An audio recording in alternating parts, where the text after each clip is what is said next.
Neem honey பாத்தீங்கன்னா blood பியூரிஃபைக்கும் blood ப்ரெஷருக்கும் டீடாக்சிகேஷனுக்கும் ரொம்ப நல்லது. ஸ்கின் அலர்ஜி உள்ளவங்களும் இதை எடுத்துக்கலாம். பாத்தீங்கன்னா ஜாமுன் ஹனி பாத்தீங்கன்னா சுகர் பேஷண்ட்ஸ் வந்து தாராளமா எடுத்துக்கலாம்.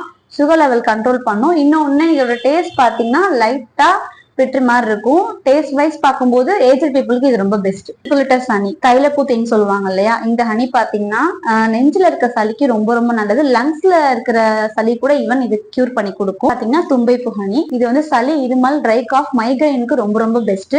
1 இயர் அபோவ் இருக்க குழந்தைங்களுக்கு கோல்ட் அண்ட் காஃப் ஹெவியா இருந்தா நீங்க கண்டிப்பா தும்பை ஹனி கொடுக்கலாம். ரொம்ப ரொம்ப பெஸ்ட். முருங்கைப்பூ தேன் பாத்தீங்கன்னா ஹெச்பி லெவல் கம்மியா இருக்கவங்க எடுத்துக்கலாம். irregular periods இருக்கிறவங்க உமன்ஸ் எடுத்துக்கலாம். ஸ்போர்ட்ஸ் அத்லெட்டிக்ஸ்ல இருக்கிற குழந்தைங்க இருக்காங்கல்ல, பெரியவங்க குழந்தைங்க தாராளமா எடுத்துக்கலாம். ரொம்ப ஸ்டெமினாவா இருக்கும். ஃபர்டிலிட்டி இஷ்யூக்கு கூட இந்த ஹனி எடுத்துக்கலாம். ரொம்ப ரொம்ப பெஸ்ட். ராஜஸ்தான்ல கலெக்ட் பண்ணிட்டு வந்த சிடர் ஹனி, இழந்த பூத்தைன்னு சொல்லுவாங்க. இது வந்து அல்சர் ப்ராப்ளம் உள்ளவங்க, அப்புறம் வந்துட்டு வயிறு சம்பந்தப்பட்ட பிரச்சனை இருக்கவங்க தாராளமா எடுத்துக்கலாம். இது லிவருக்கு ரொம்ப ரொம்ப பெஸ்ட்.